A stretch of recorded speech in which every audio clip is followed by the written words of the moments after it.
Beda. Kalau sama Islam beda. Bedanya di mana? Bedanya Adam sudah bertobat, diterima tobatnya, tapi tetap dibuang ke bumi. Sudah Benar. bertobat, itu hukuman, tidak ada bertobatan. Allah yang mengampuni. Bilang nggak ada bertobat. Kalau Allah yang kalau gua kasih ayatnya, Allah SWT sudah menerima iya, kan dia minta maaf karena dia tidak ini, kan dia diampuni sudah sama Allah. Sudah diterima belum tobatnya? Kalau diampuni berarti diterima. Kenapa ketika udah diterima, kenapa masih tetap dilempar ke bumi? Iya, karena memang dia diciptakan untuk khalifah di muka bumi. Untuk ya sama dengan secara terminologi sama untuk bersuku bangsa apa. Karena khalifah. Tidak mungkin khalifah menjadi khalifah kalau dia sendirian. Seperti itu. Tapi dia kan sudah diampuni. Iya, diampuni dan diturunkan ke bumi karena memang penciptaan Adam yaitu penciptaan Adam sudah diciptakan untuk menjadi khalifah di muka bumi. Tapi di ayat Al-Baqarah 36 dikatakan Adam untuk mendiami surga. Diambillah surga. Jadi gini, ini kan sudah pernah saya bahas juga di Sumelai. Iya. Iya kan? Kita kembali lagi ke lemah. Itu sudah ditulis. Makanya waktu Musa dengan Adam ini, Musa kan marah-marah. Ini gara-gara kamu kita ke dunia, ya kan? Loh, kenapa kalau salahkan saya? Padahal itu sudah takdir saya, yang sudah tertulis di Lauh Mahfuz, ya kan? Seperti itu kan ceritanya. Kenapa Allah Anda menyuruh Adam untuk mendiami surga? Logikanya seperti kalau dia sudah tahu, ya kalau dia sudah menetapkan bahwa Adam itu dibuang ke bumi. Logikanya seperti ini. Karena sebelum diciptakan Adam, Tuhan memang menciptakan untuk di bumi sebagai khalifah. Tapi dia dibuatnya di surga. Bagaimana mungkin tanpa perbuatan yang dosa akan dibuang ke surga kalau dia sudah enak di bumi? Makanya dikasihlah dia larangan. Ya kan? Dan dia tidak akan komplain. Karena dia merasa, oh iya saya yang salah Tuhan. Saya bacain ya. Saya bacain ya. At-Taha ayat 117 sampai 19, 119. Maka kami berkata, hai Adam, sesungguhnya ini adalah musuh bagimu dan bagi istrimu. Maka sekali-sekali janganlah sampai ia mengeluarkan kamu berdua dari surga yang menyebabkan kamu menjadi celaka. Sesungguhnya tahu Tuhan tuh. Sesungguhnya kamu tidak akan kelaparan di dalamnya dan tidak akan telanjang. Dan sesungguhnya kamu tidak akan merasa dahaga dan tidak akan ditimpa panas matahari. Berarti Adam seharusnya di surga dong. Harus di surga. Seumpamanya harusnya di surga. Karena di sini sudah Adam sudah dikasih untuk ke surga, benar kan? Ya, saya sudah tahu itu. Karena itu yang pertanyaan dulu tuh. Seumpamanya dia diciptakan di surga, kemudian dia dilempar ke bumi tanpa ada sebab apa-apa. Padahal skenarionya ini Adam ini akan menjadi khalifah di muka bumi. Berarti yang mau ke skenario kan kalau SWT dong. Dia kan sudah ada di Lauh Mahfuz. Sudah tertulis. Adam berdosa itu karena Allah SWT, bukan karena perbuatan Adam. Perbuatan dia. Makanya dia dikasih. Loh, tadi katanya sudah ditetapkan. Sudah ditetapkan, tapi dengan perbuatan dia, supaya Adam ini bisa turun ke bumi ya dengan melakukan sebuah dosa dengan memakan buah hukum. Tapi pada ayat 122 dikatakan Adam diterima taubatnya dan diberi petunjuk. Karena dia sudah diturunkan di muka untuk menebus dosanya ini, dia harus turun ke bumi dan diberi petunjuk. Ketika dikatakan diterima taubatnya, kenapa pada ayat 123 diusir dari surga? Kan diusir atau disuruh keluar dari surga itu apa beda? Karena dia berbuat dosa. Dan taubatnya sudah diterima. Ya udah, saya usir kamu keluar dari surga. Dosamu diampuni. Taubat diterima, dosa diampuni, tapi tetap diusir dari surga. Karena memang skenario-nya dia harus jadi khilafah di muka bumi. Berarti skenario yang bikin Allah SWT dong. Iya, semua kan skenario Tuhan di Lauh Mahfuz. Takdir kita ini Iya. sudah tercatat. Berarti dengan demikian iblis sebenarnya nggak bersalah dong. Hah? Iblis nggak bersalah. Kok bersalah lagi, lari ke iblis lagi? Iya Tidak dong. bersalah. Karena tanpa iblis pun Allah pasti membuang Adam ke bumi. Tapi bagaimana caranya? Bagaimana caranya Tuhan untuk ibaratnya supaya makhluk ciptaan saya ini tidak komplain? Karena Allah kan orang maha tinggi, maha itu besar. dia. Nah itu. Jadi Gimana? kalau SWT menggunakan iblis untuk membuang Adam. Karena dia sudah bikin skenario kan seperti jadi ini kan bukan satu kesatuan. Kenapa iblis yang ditunjuk, ya kan?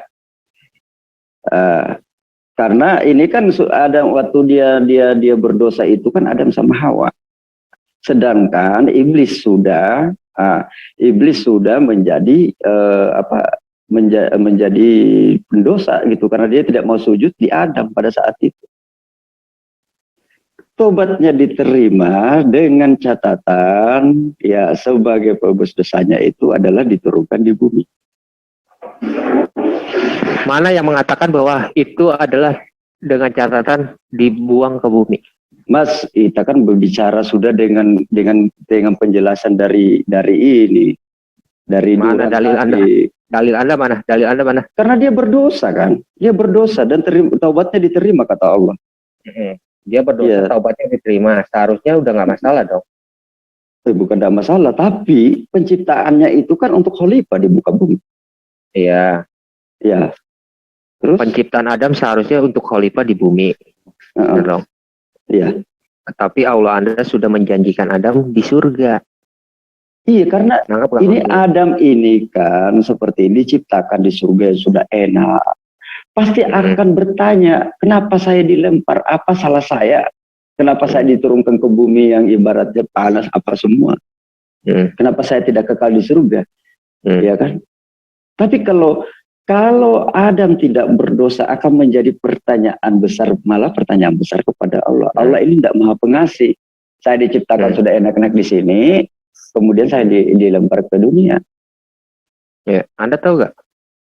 Waktu diciptakan Adam, itu keturunan daripada Adam sudah ditentukan ke surga dan ke neraka. Takdirnya.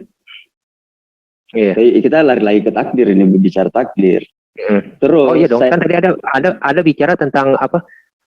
Ini kontradiksi misi penyelamatan. Nah sekarang ketika Adam diciptakan itu apa? Punggung daripada Adam itu sudah diusap. Sudah ditentukan keturunan Adam, sebelah kiri masuk neraka, sebelah kanan masuk surga. Jadi segala sesuatunya. Dalilnya di mana?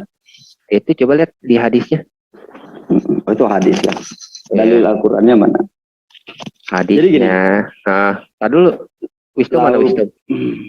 Lauh Mahfuz itu. Coba bukain bro. Abul Anda masih bisa buka nggak? Ya. Ini mana linknya panjang. Ini jadinya ke.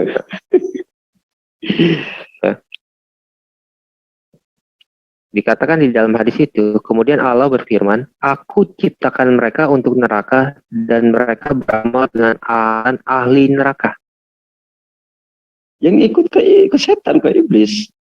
Enggak ada di sini dikatakan ikut ke setan atau enggak dia.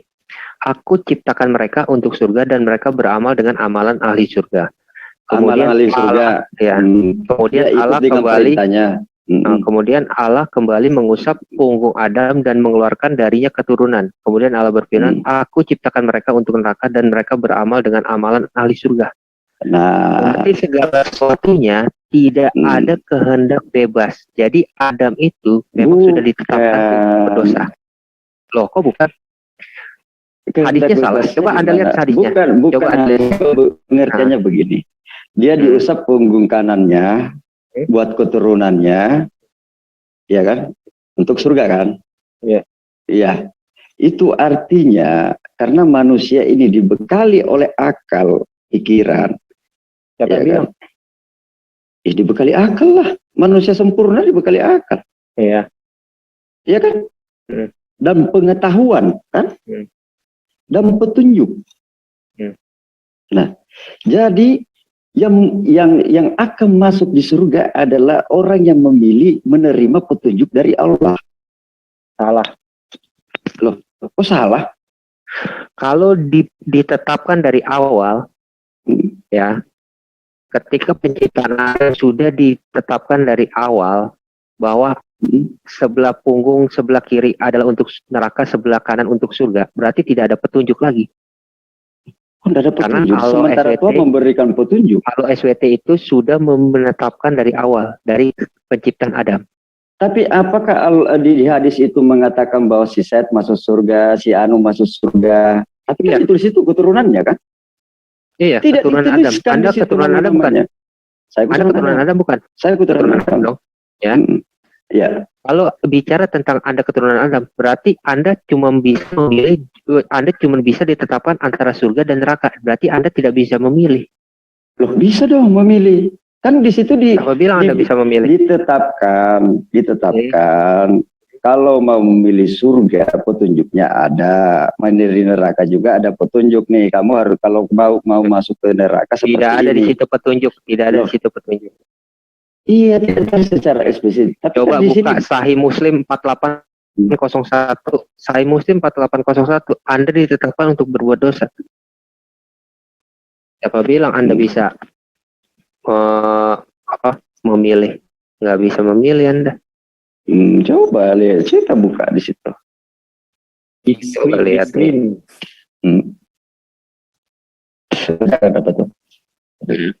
Seandainya kamu sekalian berbuat dosa, nih kata Rasulullah ya. Seandainya kamu sekalian tidak berbuat dosa sama sekali, niscaya Allah akan memusnahkan kalian. Setelah itu Allah mengganti kalian dengan umat yang pernah berdosa. Kemudian mereka akan memohon ampunan kepada Allah dan Allah pun pasti akan mengampuninya. Jadi masuknya begini bro. Aduh. Kita ya sebagai manusia ini, kalau semuanya tidak berdosa, artinya Allah, itu yang dibilang. Kalau kenapa Allah harus menurunkan seperti ini, harus menurunkan Al-Quran seperti ini, dan harus menciptakan surga dan neraka. Kalau bisa, kalau Tuhan mau kan semuanya masuk surga. Nah, kalau semuanya itu tidak berdosa, maka harus Allah itu seperti itu. Iya. Berarti Anda harus berdosa.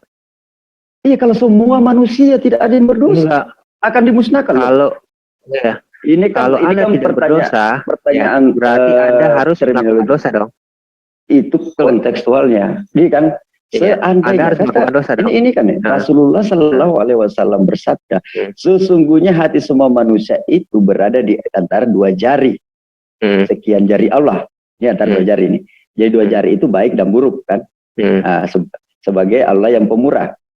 Allah Subhanahu wa Ta'ala akan memalingkan hati manusia menurut kehendaknya. Menurut kehendak dia.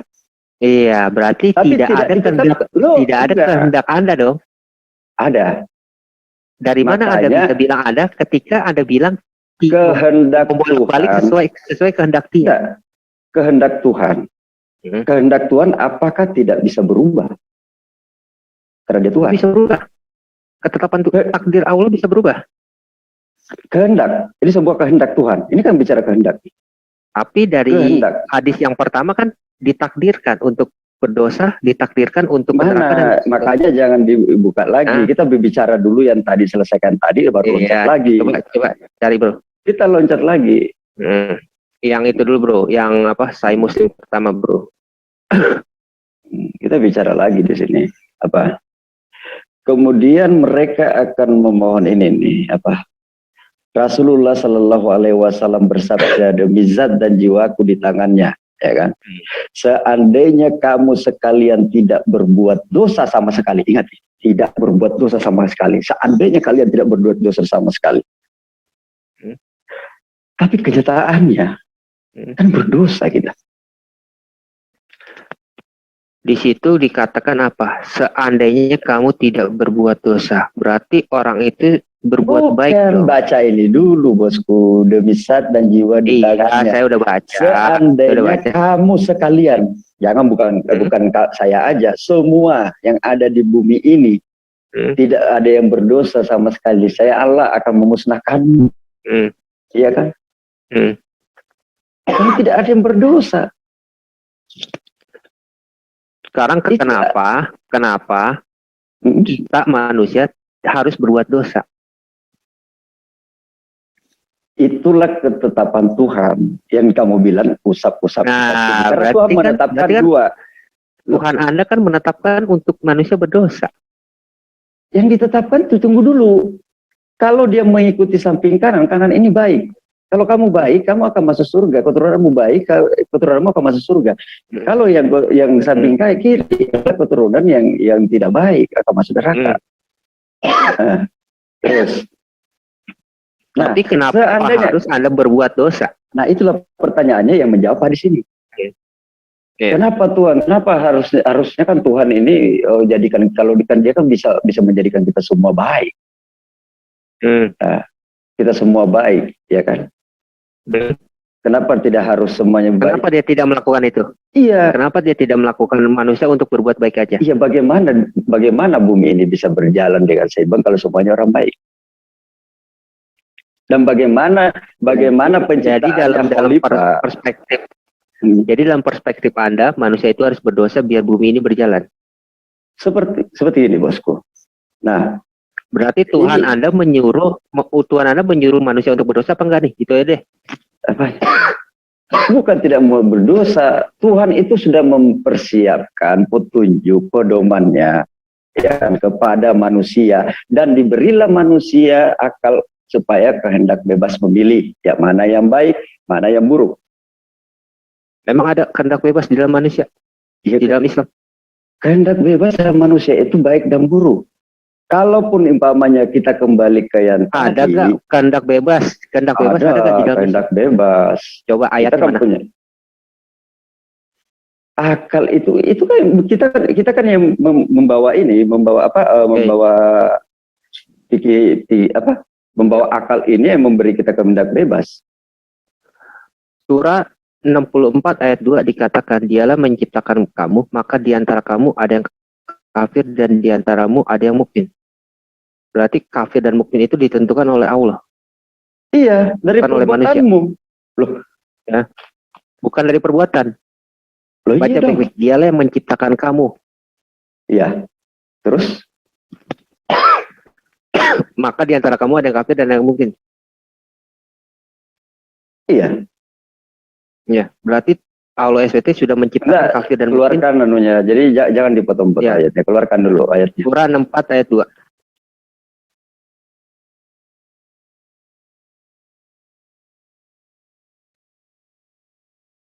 Berapa? Saya cari juga. Surah 64 ayat 2. Entah kita lanjut ke surah Yunus ayat 100. Ada di screen. Saya cari juga dong. Ya. 64 ayat 2, lanjut ke surah Yunus ayat 100. Entah kita lanjut lagi. Tidak ada kehendak bebas di dalam Islam.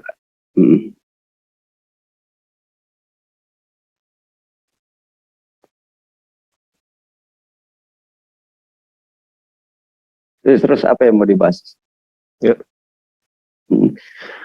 Tidak ada kehendak bebas di dalam Islam. Jadi Anda salah. Surah Yunus ayat 100 sama persis. Ya, sama juga. Apanya? Ntar saya lihat dulu baik-baik. Baca baik-baik dulu. Ya. Yunus berapa? Yunus 100. Ini mana? Yang dibahas di sini apa nih? Oh, karena Anda tadi bicara tentang kehendak bebas. Iya, bebas memilih dong. Baik. Ya. Coba lihat apakah Allah SWT itu bebas memilih atau memang sudah ditetapkan Allah SWT. Siksa kemurkaan Allah yang dijadikan timpakan Surah Allah Yunus dengan... 100 bro, buka bro. Saya cari juga deh ya. Qurannya kan. Surah Yunus ayat 100. Yunus 10 ya, surah 10 ayat 100. ayat 100. Bentar. Saya cari dulu.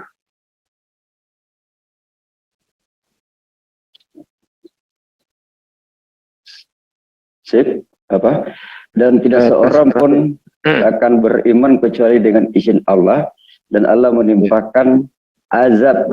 Ingat ya, kita baca di sini, kecuali dengan seizin Allah. Dan Allah menimpakan asap kepada orang yang tidak mengerti sebenarnya dari asapnya.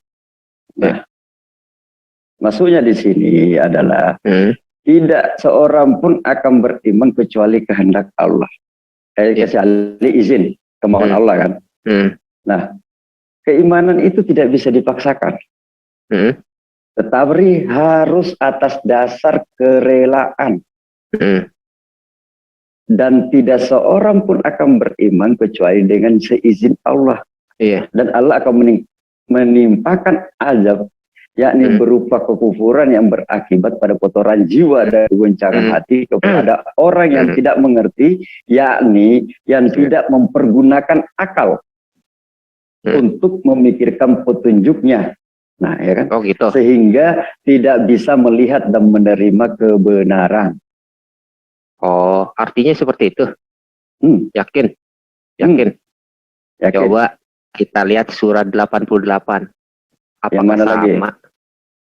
Yang Surah mana 4 lagi? ayat 88. Yunus juga. Anisa 88. Anisa 88 ya. Bentar, saya cari lagi. Anisa 88. Bentar.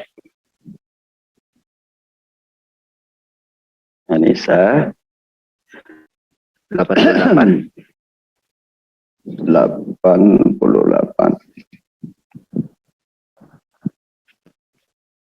Bentar.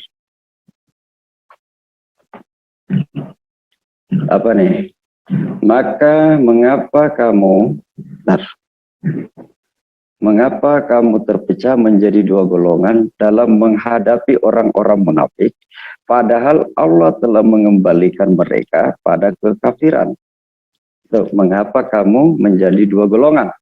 Nah, ini kan mengapa? Maka mengapa kamu menjadi dua golongan dalam menghadapi orang-orang munafik? Padahal Allah telah mengembalikan mereka kepada kekafiran. Membalikan, bukan mengembalikan ya. Membalikan. Mengembalikan di sini di terjemahan saya nih. Oh, mengembalikan. Oke deh. Kita pakai yang mengembalikan ya. Terus?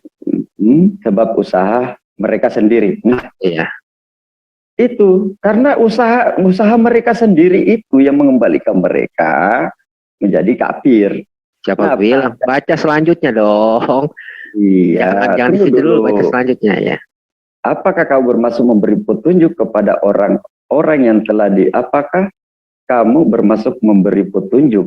Nah, ini kan maka mengapa kamu terpecah menjadi golongan? Nah, kok nggak bertani? Baca terus dong. Ya, apakah kamu bermaksud memberi petunjuk kepada orang yang telah dibiarkan sesat oleh Allah? Dibiarkan sesat karena kekafiran. Disesatkan apa dibiarkan? Dan telah dibiarkan sesat, ini terjemahannya. Disesatkan apa dibiarkan? Astaga. Ini saya lihatkan juga terjemahan anunya ya. Nah, suratnya di sini saya screen juga ya. Nah, kamu baca sendiri. Jadi memang saya tahu. Ini, disesatkan apa dibiarkan? Coba. Ini saya keluarkan dulu itu bosku. Biarkan dulu bosku. Ntar.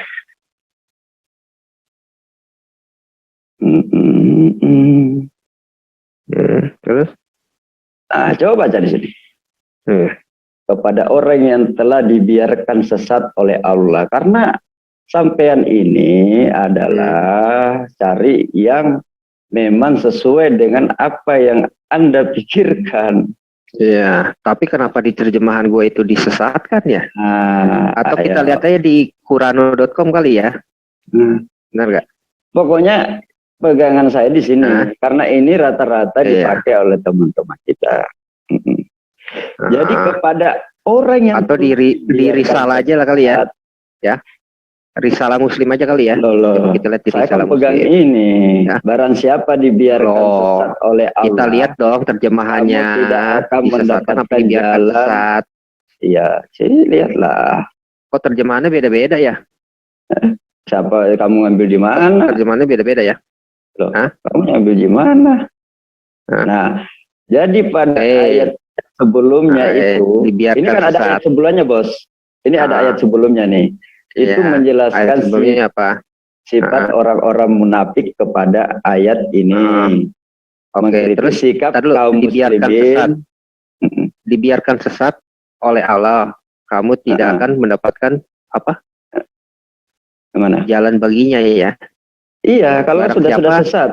Barang siapa dibiarkan sesat oleh Allah, kamu tidak akan mendapatkan Mendapat jalan jalan baginya. Nah, Oke. terus apanya? Pertanyaannya, siapakah yang menyesatkan pada ayat ini? Coba baca di sini. Padahal Allah mengembalikan mereka ke kafiran disebabkan usaha mereka sendiri. Karena Mana? usaha mereka. Loh, Mana usaha mereka? baca. Itu kan tanda tanya. Iya. Nah, Iya dong. setelah tanda tanya, terus kan di tanda tanya lagi, dibiarkan sesat oleh Allah. Iya, karena Allah ini dibiarkan sesat oleh Allah karena dia dari perbuatannya usaha mereka sendiri. Mereka ini sendiri dari adalah mana? tanya jawab. Ini kan disesat. Ini kan disebabkan oleh usaha mereka sendiri. Sebab apakah kamu bermaksud memberi petunjuk? Jadi ini kan ayat ini menjelaskan sifatnya orang munafik. Maka pada ayat ini mengkritis sikap kaum muslim yang terpecah menjadi dua golongan dalam menyikapi orang-orang munafik itu. Nah, maka mengapa kamu, ya kan? Wahai orang-orang mukmin terpecah menjadi dua golongan dalam menghadapi orang munafik. Satu golongan membela orang munafik, golongan yang lain memerangi. Konteksnya apa? Baca deh. Barang siapa yang dibiarkan sesat oleh Allah, sekali-kali kamu tidak akan mendapatkan jalan kepadanya. Nah, itu karena dia ngasih tahu ke sesat, siapa? Dia ngasih tahu kepada siapa? ini adalah menjelaskan, dikasih tahu pada Rasulullah, pada orang-orang mukmin lah. Iya. Ya. Terus, aduh. Membela orang yang mana lagi? Tadi kan siapa yang disesatkan kan? Ya. Disuruh apa? Kamu tidak akan mendapatkan jalan kepadanya, benar nggak? Untuk memberi petunjuk itu dalam bentuk apa? Kata dalam kurung ya. Seharusnya di dalam Al-Qur'annya tidak ada kata itu. Kamu tidak akan mendapatkan jalan. Tapi jalan apa di dalam masuknya itu? Ya petunjuk. Jalan itu adalah petunjuk. Tapi Allah ngasih gak jalan petunjuk kepada orang-orang itu? Ya, tidak, karena dia dibiarkan sudah sesat. Tidak kan? Iya. Sesat kan? Sudah sesat. Lalu dari mana Anda bisa menafsirkan ada kehendak di situ? Sedangkan mereka dibiarkan sesat. Dari usaha, disebabkan usaha-usaha mereka. Usaha mereka. Iya, berarti itu adalah usaha-usaha orang munafik. Tapi di surah 11 ayat 34 dikatakan Allah yang menyesatkan. Di mana? Coba kita baca surah dulu 11 ayat 34. Iya, surah 11 ayat 34. Iya, kita baca. Tenang dulu. Baca. Ini saya biarkan dan kamu tidaklah bermanfaat. Ya. Surah apa? Dan tidaklah bermanfaat kepadamu nasihatku jika aku hendak memberi nasihat kepada kamu. Sekiranya Allah hendak menyesatkan kamu. Saya baca dulu punya saya juga. Surah 11 ayat 34. Surah 11 ayat 34. 34. Pokoknya tak biarkan kau bertanya hari ini. Karena nggak ada tuh kehendak di dalam Islam, kehendak bebas. Loh, tadi kan usaha sendiri. Iya, kalau coba usaha aja. Sendiri siapa? Seharusnya itu katanya adalah disesatkan, bukan dibiarkan sesat. Cuman ya udahlah, saya biarin aja dibiarkan sesat. Dibiarkan sesat. Mau lihat yang Quran.com-nya. Dan tidaklah bermanfaat kepadamu nasihatku jika aku hendak memberi nasihat kepada kamu, itu ya. Dan tidak bermanfaat, ya kan? nasihatku, ya kan? Hah? Dan tidak bermanfaat kepadamu nasihatku jika aku hendak memberi nasihat kepada kamu. Ntar dulu. Sekiranya Allah hendak, Ya. kalau Allah yang mau menyesatkan kita, itu nasihatnya itu tidak bermanfaat. Iya, berarti Iya. Kalau Muhammad itu nggak berguna dong, benar nggak?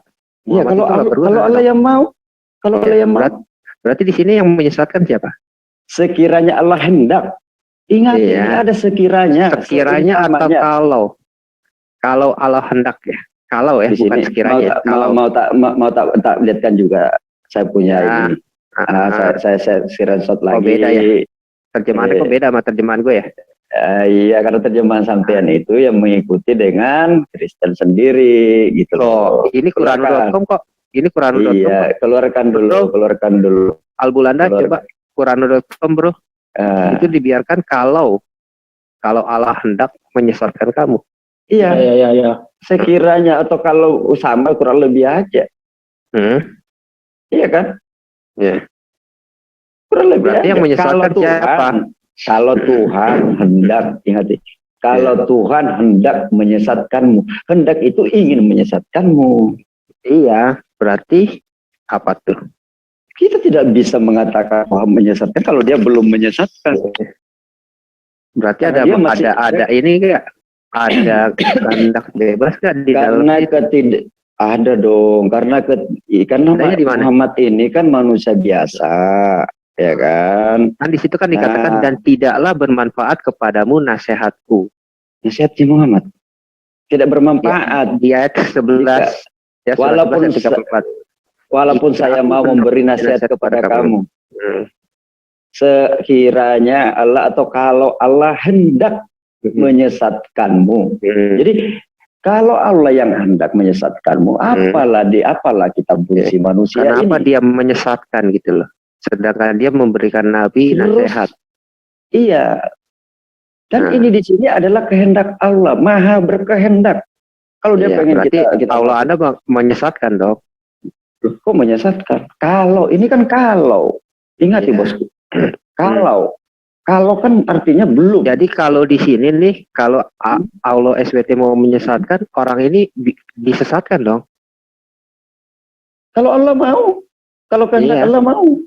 Iya. Berarti orang-orang tersebut disesatkan. Makanya. Benar nggak? Sekiranya apa? Benar nggak? Kalau Allah ingin menyesatkan, berarti Allah menyesatkan orang tersebut dong. Kalau dia mau. Kalau Allah sendiri dong. Iya, Allah sendiri dong, bukan iblis dong yang menyesatkan, tapi Allah sendiri yang menyesatkan dong. Benar? Kalau Allah mau menyesatkan. Iya, berarti bukan iblis yang menyesatkan, tapi Allah sendiri yang menyesatkan orang itu dong. Iya, Allah sendiri yang menyesatkan. Ya, kalau dia mau, kalau Allah mau, karena dia kehendak Allah kan, Maha berkehendak. Iya. Kan? Iya. Berarti kalau Allah mau menyesatkan, kehendak bebas manusianya di mana? Tapi di sini kehendak manusianya di mana? Kalau Allah, tapi kan ada lagi yang tadi usaha kamu sendiri, kamu beramal baik itu sebagai poin, ya kan kita bicara Enzo aja. Sebagai poinnya, poin baik. Allah coba kita buka lagi. Recording Surah 5:41. Surah 5:41 kita buka lagi.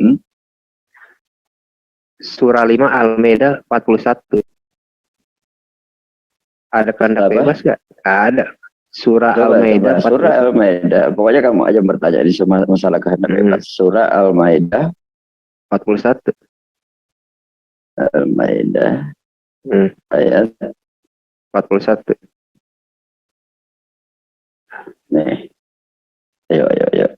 Surah Al-Maidah ayat 41. Wahai Rasul Muhammad ya. Janganlah engkau disedihkan karena mereka berlomba-lomba dalam kekafirannya, yaitu orang-orang munafik, ya kan, dalam kurung munafik yang mengatakan dengan mulut mereka, kami telah beriman. Ini kan orang-orang munafik ini. Kami telah beriman. Padahal hati mereka belum beriman. Boleh baca yang mana sih? 40 apa?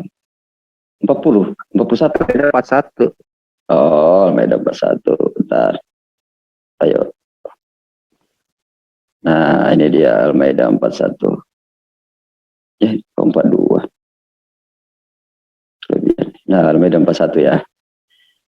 Teret. Nah, wahai itu sudah. Al-Maidah kan? Al-Maidah 41 kan? Wahai Rasul Muhammad, janganlah engkau disedihkan karena mereka berlomba-lomba dalam kekafirannya. Ya kan?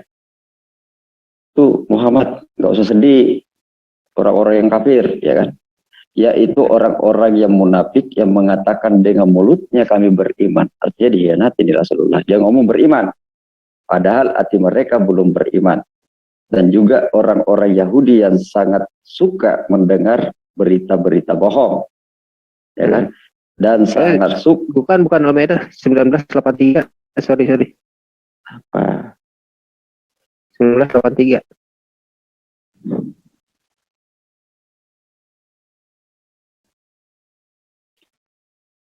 Surat Maryam ya.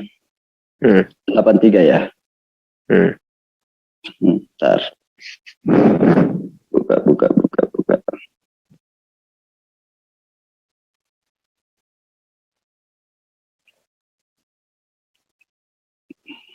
Kenapa dapat terbuka? Search.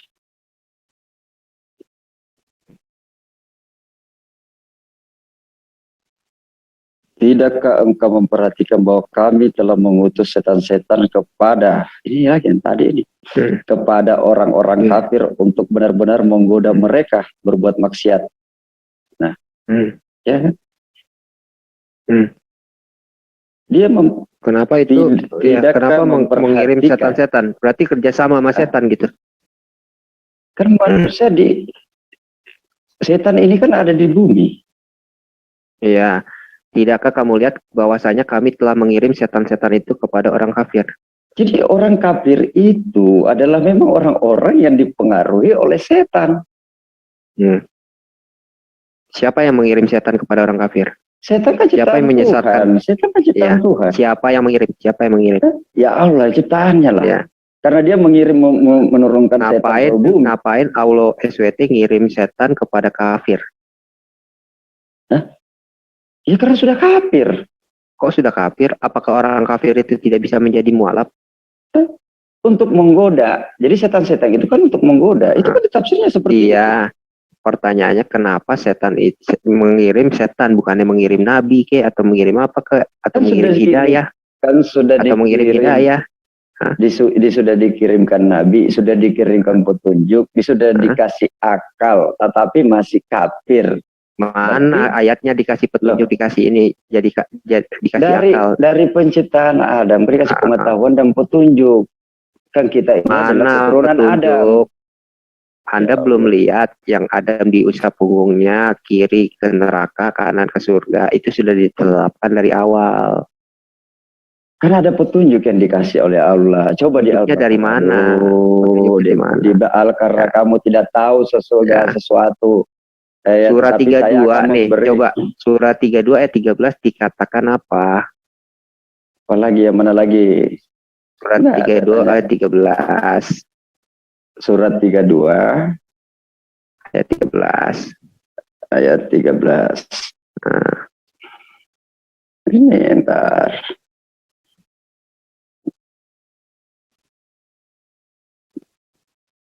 Teman-teman, ini udah hampir 3 jam. Iya, karena tidak jadi ketuhanan, karena dia sendiri yang bertanya ini. Loh, kok gua bertanya? Belum bertanya, gue menjawab kan. Gue balikin apa ya kayak tadi ini, gue cerita sama terus tentang bagaimana kejatuhan manusia. Atau kan lu bertanya tentang kontradiksi segala macam. Kami menginginkan niscaya ini ayat 13 As-Sajdah ayat 13 ya. Pak Wisdom, gimana Pak Wisdom? Ya, ayat 13 ya. Dan jika kami menginginkan niscaya kami akan memberikan kepada apa? Kami menginginkan kepada, kalau Tuhan menginginkan loh, niscaya. Jika kami menginginkan, niscaya kami akan memberikan kepada setiap jiwa petunjuk. Setiap jiwa petunjuk ya. Tetapi akan tetaplah kutipan daripadaku. Sesungguhnya aku akan penuhi neraka jahanam itu jin, setan dan manusia. Nah, benar. Benar dulu. Kita asal jeda ayat 14 ayat 12 dulu. Iya, ayat 12 dulu. ya. Coba ayat 12 ayat 14 juga nggak apa-apa. Ya kita selesaikan di sini. Di situ kan dikatakan ya, akan tetapi tetaplah perkataan daripadaku, sesungguhnya akan aku penuhi neraka jahanam itu dengan jin dan manusia bersama-sama. Iya. Tujuan penciptaan apa? Penciptaan jin, penciptaan neraka itu apa? Coba lihat. Dan jika, jadi gini, ya sudah. Dan jika kami menginginkan, kami ingin memberikan kepada tiap-tiap jiwa pelajaran. Ya, pelajaran apa petunjuk? Iya, ini kan tafsir saya. Oh, tafsir. Iya kan ini. Memberikan setiap dia petunjuk, ya kan. Jika dia menginginkan ya, sehingga ia memperoleh petunjuk untuk percaya dan mengerjakan kepatuhan atas kemauan sendiri, akan tetaplah menerapkan daripadaku, yaitu ya aku ini sesungguhnya akan penuhi api neraka jahanam, dengan maksud bahwa bangsa setan dan manusia semuanya itu mengatakan kepada mereka jika mereka dimasukkan ke dalamnya. Kan ini surah ini berbicara kepada orang-orang kafir. Kita sebelumnya, ayat sebelumnya kita buka dulu. Ya kan? Kita buka sebelumnya. Dan jika sekiranya kamu melihat orang berdosa, ingati itulah ya. Dan jika sekiranya kamu melihat orang berdosa berkata, ya Tuhan kami telah melihat dan mendengar, maka kembalikan kami ke dunia. Ini pada saat kiamat ini bercerita, ini kematian ya, kiamat kecil. Sudah berdosa betul. Matilah. Semua, iya berarti kalau ibaratnya pengen penuhi neraka jahanam dengan jin dan manusia. Karena dia sudah sudah melakukan dosa. Dia minta dikembalikan ke dunia. Ya, coba yang terakhir nih, surah Al-Qasas ayat 68. Coba deh yang terakhir. Terakhir kamu tanya saya ya. Kehendak bebas dari mana? Al-Qasas dari ayat-ayat tersitu, dari ayat-ayat yang tadi ini. Ada enggak Al-Qasas ayat 68, coba lihat deh. Kamu cari kehendak bebas saya. Iya. Gue selalu menyimpan yang terakhir tuh untuk yang terbaik gitu. Coba Al-Qasas 68. Apanya? Ada di screen. Iya, saya juga bukan dengan tafsir saya dong. Iya, silakan dengan tafsir lain dengan Al-Quran saya. Dan Tuhan menciptakan apa yang Dia kehendaki dan memilihnya, dan Tuhanmu menciptakan apa yang Dia kehendaki dan memilihnya. Sekali-kali tidak ada pilihan bagi mereka. Maha suci Allah. Entar dulu. Iya. Ini. Iya kan? Kita akan ke sana dulu. Saya kan dalam. Iya. Ini pernah ini sama si Basma kok. Dan Rabb menciptakan apa saja yang menentukannya dan memilih apa yang menjanjikannya, ya kan, saya seperti itu kan. Ya. Apa yang dikehendaki dan memilihnya. Jadi apa yang dikehendaki? Jadi Tuhan menciptakan apa yang Dia kehendaki. Ini kan ceritanya nih. Dia menciptakan apa yang dikehendaki dan memilihnya. Apa yang Tuhan ciptakan? Nah, ya kan, sekali-kali tidak ada pilihan bagi mereka. Iya, berarti kehendak bebasnya di mana? Jadi gini, dulu. Jadi bagi orang-orang yang musyrik, ini kan untuk orang-orang musyrik, maksudnya mereka tidak memiliki pilihan apa-apa kalau sudah musyrik. Iya, kan ada dosa kekal, bosku. Iya. Di dalam Al-Quran ada dosa kekal. Kehendak bebasnya di mana? Kalau sudah kamu musyrik, gimana mau dikasih kehendak? Kalau sudah musyrik. Iya kan, karena kan di situ kan tidak ada pilihan. Tidak ada pilihan lagi kalau sudah musyrik. Kalau ibaratnya, karena itu adalah dosa kekal, makanya jangan berbuat dosa yang kekal. Maka gelaplah bagi mereka segala macam alasan. Ini Al-Qasas 66 ya. Maka gelaplah bagi mereka segala macam alasan pada hari itu. Karena itu mereka tidak saling tanya-menanya. Kekal. Ini berarti hari-hari kemudian ini. Dan ingatlah, di waktu Allah menyuruh mereka seraya berkata, apakah jawabanmu kepada Rasulmu? Ya ditanya kita di sana tuh. Ini ya di hari akhir, bos, menceritakan ini. Terus? Kalau sudah jadi musyrik ya ngapain? Di akhir tidak ada lagi pintu taubat. Siapa yang menjadikan musyrik? Loh, Yang ini menjadikan kan di musyrik siapa? sini dia sendiri kan yang tadi sesuai dengan Dia surat yang tadi sendiri, kamu sudah buka ini. Ya, coba baca. Dan Tuhanmu menciptakan apa yang Dia kehendaki dan memilihnya. Nah, dari sini kan kita bisa Nah. tanya, pemilih yang mana? Iya. Ya, kan? Berarti yang menjadikan musyrik siapa? Yang menciptakan apa yang Dia kehendaki, menciptakan ini Dan memilihnya. apakah Ingat. yang menciptakan apa yang Dia kehendaki? Dia bisa menciptakan neraka, Apa yang Dia kehendaki dan memilihnya. Dia memilih secara adil loh. Ya. Secara adilnya dari mana?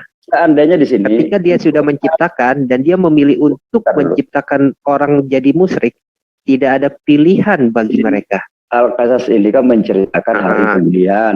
Iya, hari kemudian, memang hari kemudian kan. Apa yang Dia kehendaki. Iya, siapa yang menciptakan? Dan memilihnya Tuhan.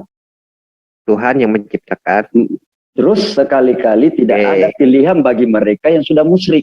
Ini kan di ayat sebelumnya adalah orang musyrik.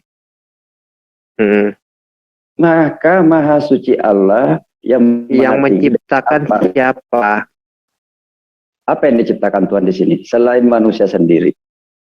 Nah, dan yang Tuhan Allah SWT menciptakan apa yang Dia kehendaki dan memilihnya.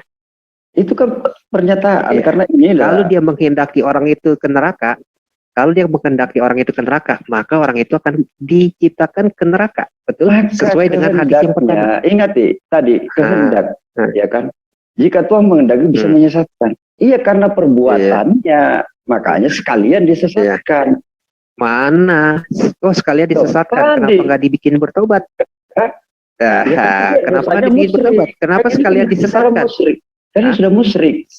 Sudah musyrik dan dia balik ke dunia. Loh, ini kan ceritanya sudah di akhirat. Dia musyrik itu diciptakan dari awal atau sebelumnya? Sebelumnya. Diciptakan dari awal dia musyrik atau dia memilih menjadi musyrik? Tapi kalau dia memilih, kenapa di sini dikatakan sekali-sekali tidak ada pilihan bagi mereka? Karena sudah di akhir tidak ada lagi pilihan. Kalau sudah di akhir, bos. Di sini kan diceritakan kan penciptaan awal. Dan Tuhanmu menciptakan. Jadi Allah SWT menciptakan dulu nih apa yang Dia kehendaki dan memilih. Apa yang Dia kehendaki dan memilihnya. Itu kan premis awalnya dia. Ya kan? Ya. Terus Tuhan menciptakan apa yang Dia kehendaki. Kalimat berikutnya, sekali-kali tidak ada pilihan bagi mereka. Jadi ketika Allah SWT menetapkan dia kan di penciptaan untuk menjadi musyrik, jadi musyrik. Dia nggak bisa jadi bertobat. Dikatakan kepada mereka. Dikatakan kepada mereka nih dari ayat Al-Qasas ayat 64. Serulah olehmu sekutu-sekutu kamu. Lalu mereka menyerunya. Maka sekutu-sekutu ini orang musyrik ini. Kita tahu itu. Serulah olehmu sekutu-sekutu kamu, lalu mereka menyeru maka sekutu-sekutu itu tidak memperkenankan mereka dan mereka melihat azab. Mereka melihat azab kan berkeinginan, ya kan? Mereka ketika berkeinginan kiranya mereka terlebih dahulu menerima petunjuk.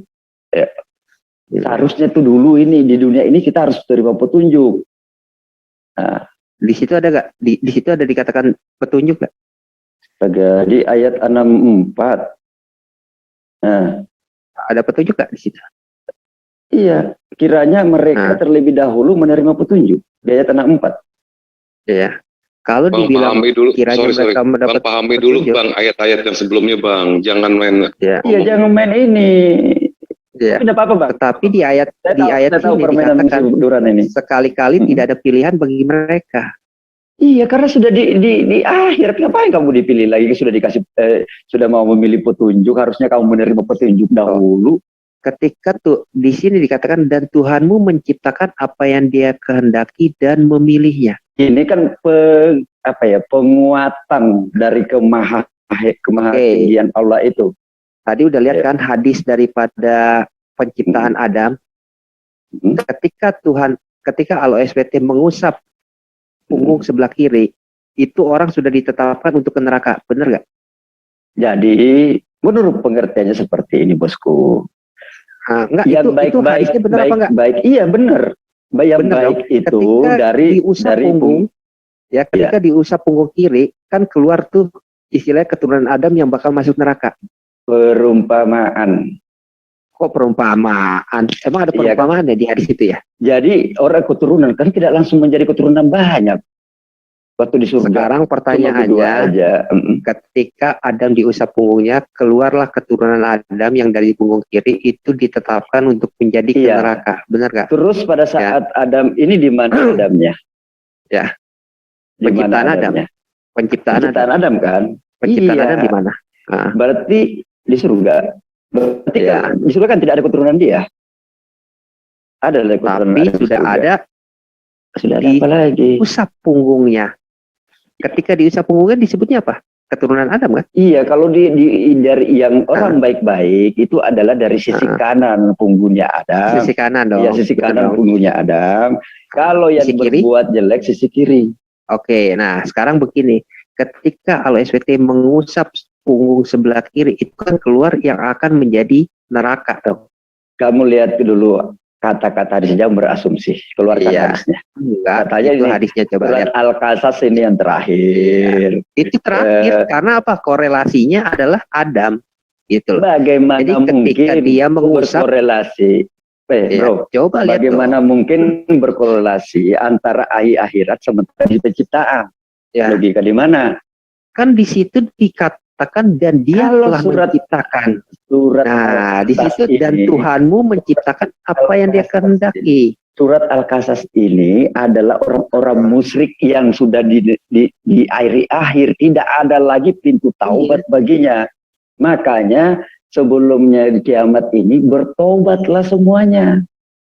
Anda pernah dengar gak hadis yang mengatakan itu 50.000 tahun sebelum diciptakan orang sudah ditetapkan takdirnya? Sudah pernah dengar belum hadis itu?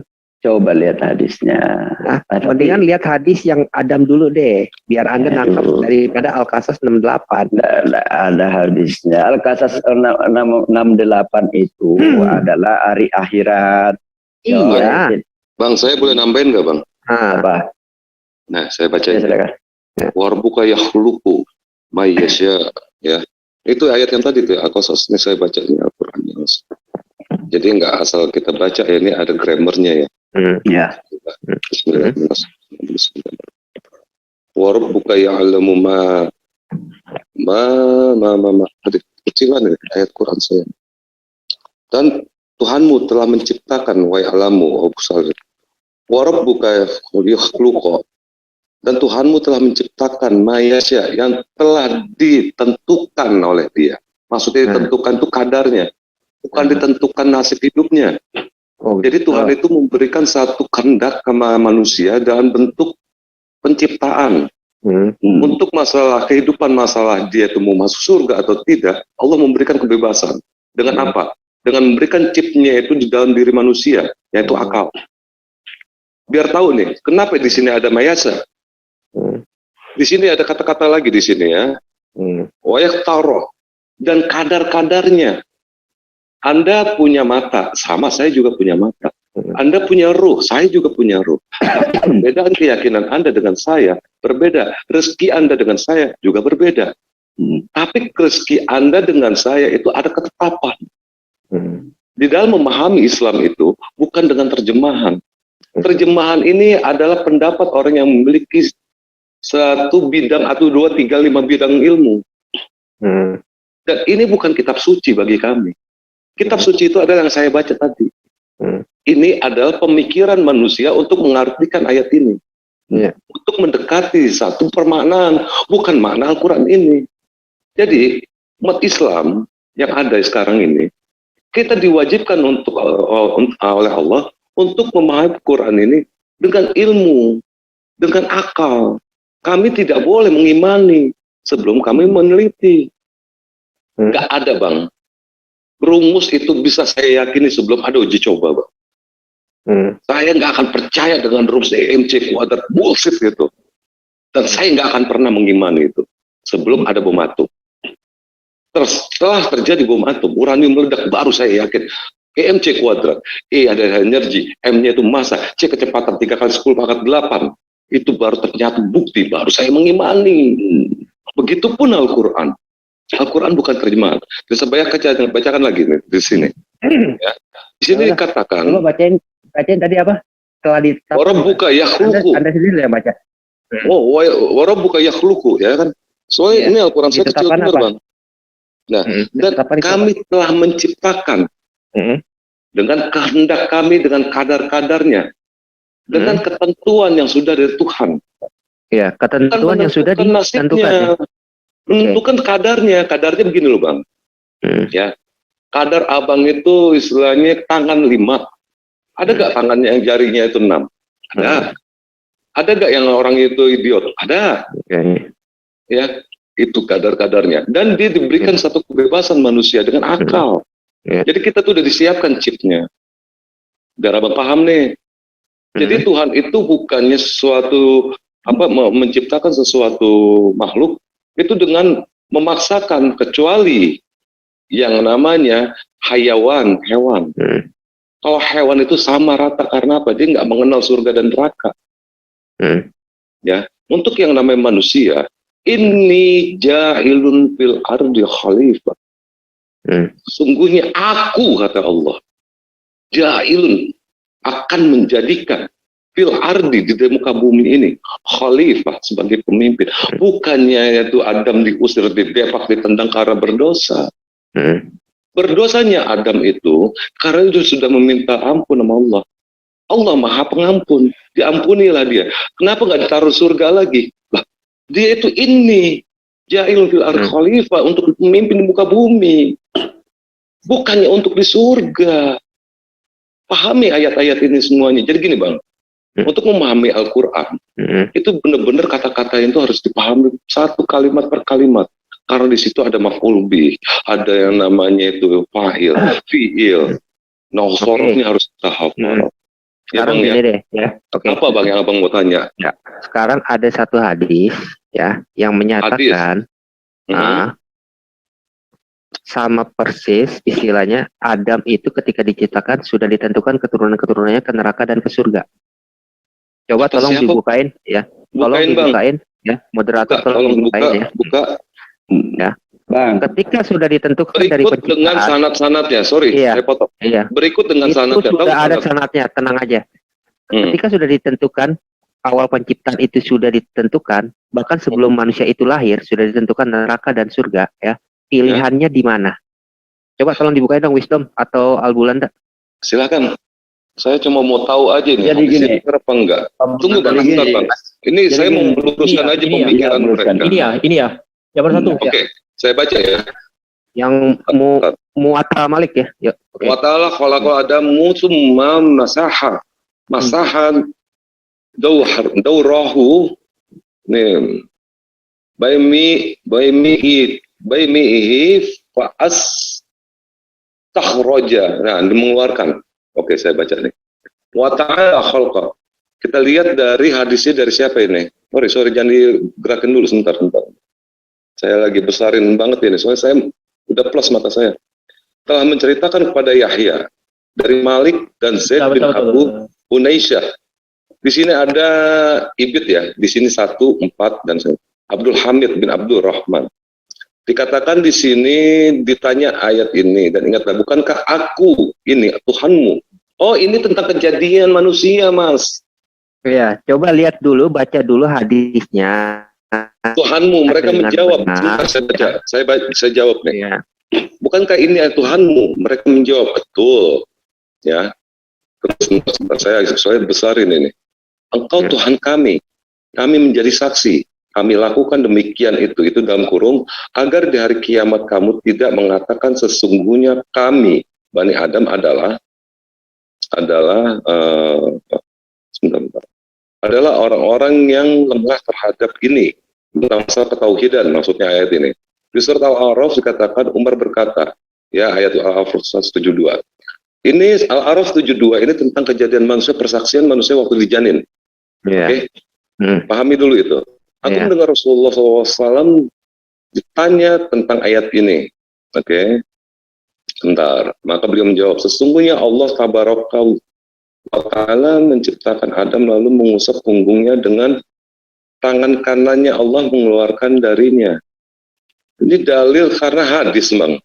Kalau hadis ini kami harus memeriksa ini sanad dan Iya, rawinya. coba dulu Pak, dibaca dulu Pak, dibaca. Ada Beberapa kan, keturunan, sebentar, beberapa keturunan. Kemudian berfirman, aku ciptakan mereka untuk surga dan mereka beramal dengan amalan ahli surga. Kemudian Allah kembali mengusap punggung Adam dan mengeluarkan darinya keturunan. Kemudian Allah berfirman, aku ciptakan mereka untuk mereka. Untuk apa nih? Untuk neraka dan mereka beramal dengan amalan ahli neraka. Terus menciptakan hamba ahli neraka, maka dia mempekerjakan dengan amal ahli neraka hingga dia mati di atas amal-amal ahli neraka. Lalu Rabb-nya memasukkannya ke neraka. Telah menceritakan kepadaku dari Malik, telah sampai kepadanya bahwa Rasulullah SAW bersabda, telah aku tinggalkan untuk kalian dua perkara yang kalian tidak akan sesat selamanya. Kalian berpegang teguh dengan keduanya, kitabullah wa sunnah Rasul. Nah, apa yang mau ditanyakan di sini? di situ sama persis Pak dengan Al-Qasas 68, yaitu tidak ada pilihan bagi manusia ketika sudah ditetapkan untuk loh. Di hadis itu dikatakan apa? Coba baca lagi. Coba Anda yang baca. Iya. Saya udah baca tadi, cuma karena mata saya aja yang plus. Iya. Apa? Di hadis ini Pak dikatakan Adam diusap punggungnya, lalu keluar beberapa keturunan. Untuk kiri itu ke neraka Pak, untuk kanan itu ke surga. Ya, ketika sudah istilahnya dikeluarkan diusap punggung Adam, lalu keluar beberapa keturunan. Keturunan ini sudah lahir apa belum Pak? Oke. Ini dalil hadis. Dalil hadis itu ada beberapa step yang harus ini. Saya kasih hadis begini, saya nggak akan telan bulat-bulat Mas. Iya. Saya akan melihat sanadnya, melihat rawinya. Tapi sebelumnya saya mau tanya, Bapak tahu Muwatta Malik ini dari mana Pak? Tahu Malik ini, tahu. Kitabnya Muwatta saya tahu. Iya, Kitabnya tahu Muwatta. Tahu saya. Sebelum Anda kasih tahu saya udah tahu paham ini. Ya, tapi saya kasih tahu lagi sama Abang ya. Untuk memahami hadis itu nggak bakal di terjemahan aja. Anda harus pertama yang Anda harus tahu ini ya. Matan itu artinya isi hadis itu nggak berbenturan dengan Al-Quran. Satu. Kedua, perawinya itu siapa aja yang merawikan? Apakah itu sifat-sifat rawi itu ada kendala? Ada penyakit nggak? Ada ilat nggak di sana? Apakah dia itu pendusta pikun atau dia dalam keadaan sedang keadaan susah atau gila atau apa? Itu ada nanti dijelaskan. Ya. Ketiganya, masa itu bagaimana dia? Apakah masa itu dia itu terputus dengan para tabi'innya? Jadi hadis ini bukan jadi satu patokan untuk kita itu meyakini. Selama hadis ini tidak melawan perintah dari Allah, dari Al-Quran. Biar paham dulu nih Bang. Jadi kalau Abang menggunakan hadis begini, kami akan ambil hadis itu, tapi akan kami periksa di kitabnya. Nah, yang saya butuhkan tadi itu apa? Ini kitab Malik. Ini karena dari Abdul Malik. Coba Bang, katasin dikit Bang. Saya mau lihat rawahulnya. Rawahul ini siapa nih rawahulnya? Rawahul itu yang meriwayatkan. Ya, biar Abang paham nih. Kita nggak lihat dari ayat atau apa. Kami membaca kitab langsung. Seperti saya baca Injil Abang. Saya nggak pernah mau dengar kata-kata Abang. Seperti ini nggak yakin saya. Langsung beli kitabnya. Begitu Bang. Kalau saya Bang, saya nggak mau jadi. Ya, Islam diajarin kayak gitu. Sebentar. Tapi dia ngotot itu Pak, terjemahan. Iya, enggak, bukan gini Bang, sorry Bang. Oh, Bentar. Saya nggak mau bicara negatif sama Anda, enggak. Begini Bang. Enggak, saya cuma meluruskan tadi ada beberapa terjemahan yang dibaca oleh si Gandhi itu berbeda dengan terjemahan saya. Betul, begini Bang. Iya kan? Begini Bang, cara teknik yang benar dalam diskusi, Abang baca di surat An-Nahl ayat 125. Nah, sekarang balik lagi ke hadis Bang. Balik lagi ke hadis ya kan. Kalau Abang mau mempelajari silakan. Itu boleh dicatat ya kan. Pasti. Bapak boleh bisa cari sendiri ya. Sekarang saya mau tanya nih Pak. Bapak pasti tahu dong hadis yang menyatakan bahwa 50.000 tahun sebelum penciptaan langit dan bumi manusia sudah ditakdirkan. Bang, jujur bang, hadis itu kurang lebih untuk Bukhari aja itu ada 102 hadis bang. Ya. Untuk Ini Sahih Muslim, Pak. Sorry. Saya jelasin dulu sama abang. Itu kita ada 7 imam bang. Ya, Abu Bakar, Abu Daud, Nasai, Ibnu Majah, Abu Bukhari, Muslim, Tirmizi, Nasai, Maliki. Terus ada lagi hadisnya Ibnu Dar. Dan itu semuanya itu kita cek isinya bang. Kita nggak langsung mempercaya hal itu bang. Biar tahu nih. Jadi Islam itu diajarkan oleh Tuhan kami. Jangan menerima berita-berita yang kamu sendiri belum tahu pasti siapa dia memberitakan. Abang tahu nih bang.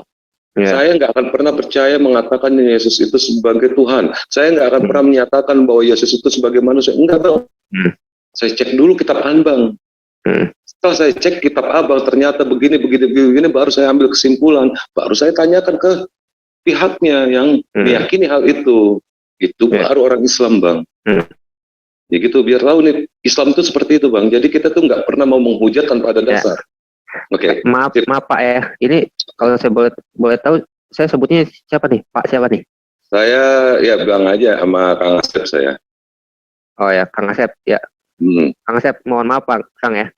Ini ya, saya ketemu dengan Muslim seperti Anda. Itu sangat langka Bang. Terus terang, saya ngomong sangat langka. Kebanyakan Muslim yang saya temui itu adalah penghujat. Oh gitu. Nah, serius. Ya. Ya. Makanya saya selalu mengkonter mereka. Tenang, Anda bisa lihat apakah Anda menghujat atau enggak. Anda bisa lihat nanti di apa. Oke, nih saya jelasin ya Bang ya. Bang, siapa namanya Bang Gandhi ya? Bang Gandhi saya jelasin dulu. Saya jelasin aja. Sebentar Kang ya. Enggak. Yang saya paling nggak suka ya sebenarnya, ketika Muslim ya, itu dia bicara hanya asumsi Bang. Sama seperti Gandhi. Kalau Akang lihat nih Kang ya, dia selalu bicara asumsi Kang. Oh enggak.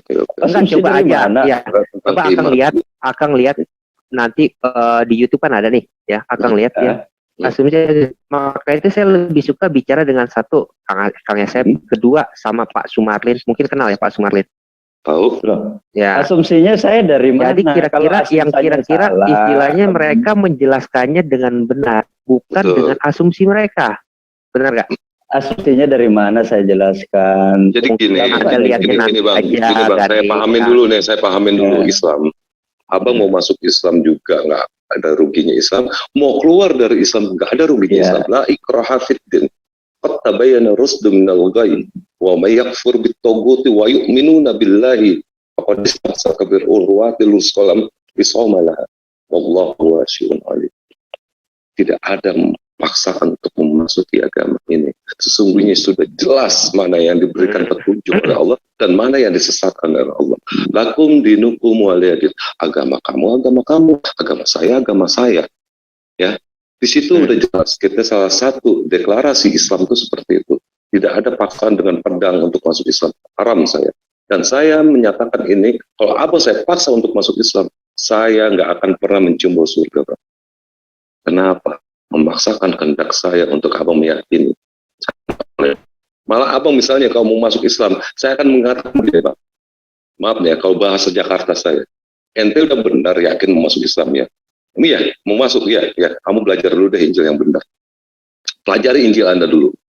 Setelah Anda mempelajari Injil Anda, masih juga keraguan Anda begitu, nanti nanya sama saya. Nanti saya jelaskan tentang Injil Anda. Masih juga ragu, baru kamu bersahabat. Sampai 3 kali itu pengingat. Itu Islam yang sebenarnya. Kita bangga dengan Anda masuk Islam. Karena apa? Tanggung jawab saya dengan Allah nanti yang lebih berat. Pada saat saya memaksakan agama itu ke Anda.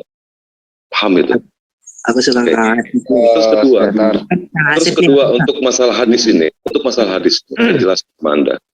Di sini ada kata-kata diusapkan tangan kirinya dia masuk neraka, diusapkan tangan kanannya masuk surga, ya kan? Ini ada mungkin sekarang saya terus aja kalau hadis ini saya boleh bermungkin-mungkin, boleh dengan menggunakan asumsi karena apa? Pertama, saya boleh mengecek ke kitabnya. Nah, gitu. Saya belum ngecek di kitabnya. Dan kedua, saya nggak bisa memberikan hujah ataupun satu hukum kepada Anda. Karena saya itu belum berani. Islam itu nggak akan pernah memberanikan dirinya untuk mengatakan ini ya, ini haram. Nggak berani kita. Kenapa? Itu haknya dari Islam itu sendiri. Al-Quran dan hadis. Hadis itu bisa kita cek secara apa? Secara ada step by stepnya kita. Jadi umat Islam itu adalah orang-orang akademis untuk mengambil satu keputusan. Oke, ini untuk masalah Quran. Ya, ini kita tutup. Di sini saya udah screenshot. Ya, saya udah screenshot. Nanti saya coba cek dikit. Tutup aja dulu untuk ini, untuk yang sekarang dengan Pak Gandhi sudah kita tutup. Kita akan lanjut diskusi antara Pak Asep dengan Duran. Enggak lah, gua istirahat dulu. 3 jam nih, 3 jam lebih nih. Santai, bang, gini bang.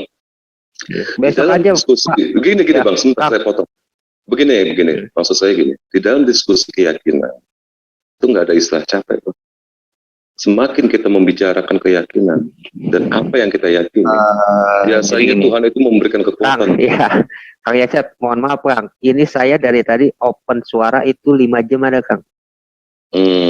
Mungkin Ya. kita jadwalin besok Kang. Oke, Jadwalkan. oke, nggak masalah. Ini Bang Edo ya, Bang Edo. Ya. Ini saya yang kemarin waktu Mami datang, Saya saya cuma bukan gini Edo, aja. Kang. Enggak. Mungkin ada di sini ada yang namanya Bang Edo. Salam aja dari saya. Salam. Jadi gini, Duran, jadi ya gini. Dari tadi saya perhatikan sampai kan tanya, jadi sekalian aja saya suruh tanya terus. Sampean bilang sama saya selalu berasumsi, karena sampean juga berasumsi menurut terjemahan itu. Betul. Kalau saya melakukan yang seperti Bapak, yang harus dengan saya lihat kamu sampaikan tidak percaya. Kalau Sekarang ada begini tafsir ya lain, Adi, harus sesuai dari dengan tadi ya. terjemahan. Sekarang balik. Kang Yasep. Ya. Kalau boleh jujur ya, kita Hmm. bukan bicara tafsir atau segala macam. Oke. Apakah kata di dalam kurung itu bisa diartikan sebagai Quran, Bang? Di dalam Quran, itu yang di dalam kurung itu adalah penjelasan penekanan. Oke. Sekarang Ya. kita bicara yang surah 19 ayat 19, di situ dikatakan iya, Bang. Oke, Saya buka nggak mau bicara tafsir dulu ya. 19 ayat 19 ya, sebentar saya buka. Saya nggak beranikan menafsir. Oh nggak, gini aja, Bang. Surah 66 ayat 12, Bang. Surah 66 ayat 12 di situ ya. Tentang masalah Maryam. Iya. Di situ dikatakan kami meniupkan. Saya bertanya dong sama si Adi, siapakah Siapa? kami yang meniupkan ini? Ya. Saya suka kalau ada Lalu dia bilang apa? Dia bilang itu malaikat dan Allah SWT, Allah Subhanahu Wa Taala. Kan kami di situ. Kamu bertanya kaminya kan? betul. Saya tanya Iya, lagi, siapakah kami? Ya kan? Yang Betul. meniupkan siapa nih? Saya tanya gitu. Yang meniupkan adalah Allah, tapi yang memberikan roh itu adalah malaikat. Saya tanya dari mana Recording in dalilnya? progress. Saya tanya dalilnya dari mana? Dia nggak bisa memberikan dalil. Begini Bang. Iya. Oke, daripada kita panjang lebar, saya jelasin aja. Ya. Omar Yama, sebentar, aduh, kecil amat ini. Omar Yama, bisa di-share gak Bang di sini Bang? Saya bisa kelihatan. Omar Yama, Abnatu Imron Saya mata saya ini udah parah ini. Wah bukan. Waduh, Omar Yama. Omar Yama Abnanata Imron. Mana? Sorry. 12. 66, 12. Ya. Jadi kita nggak salah paham tentang Islam ya Bang ya. Iya. Ya, benar juga kata Bang, siapa namanya tadi? Bang Gandhi kata saya. Betul juga. Itu pemahaman dengan keyakinan dia dan ilmu yang selama ini didapat. Betul Bang. Islam itu seperti itu Bang. Kita nggak bisa memaksakan pemahaman orang itu. Karena apa? Step by step untuk mempelajari Quran itu ada pemikiran tapi nggak keluar dari koridornya Bang. Gitu Bang. Omar Yama Nata Imro Analati Ahsonat. Nah, Ahsonat farjaha fanafakhna. Nah, nafakhna ya. Fihi minal ruhina. Wah, yang mau ditanyakan ruhina ya. Wasaddaqat bi kalimati. Ya, mungkin yang mau saya tanyakan wafakna kali, kalau nggak salah ya. Nah, oke, nggak masalah. Nah, di sini katakan ada nafak. Fanafakna ya. Wa nafakhna fihi min ruhi. Ya, jadi gini. Farajaha. Jadi dia itu roja, mengeluarkan pada nafakh. Ya. Nah, di sini dikatakan ini bisa dikatakan, ini kan dikatakan nih kemauannya, kan lucu. Bukan Bang, bukan di situ Bang. Diartikan ya di sini terjemahannya. Yang saya tanyakan adalah kami itu siapa, siapa Kang? Yang saya tanyakan waktu itu adalah kami itu siapa? Kami itu. Apakah kami itu Jibril atau kami itu Allah Subhanahu Wa Taala? Allah Subhanahu Wa Taala. Nah itu. Tadi si Gandhi menyatakan bahwa itu adalah Allah dan juga Jibril, Bang. Betul lah.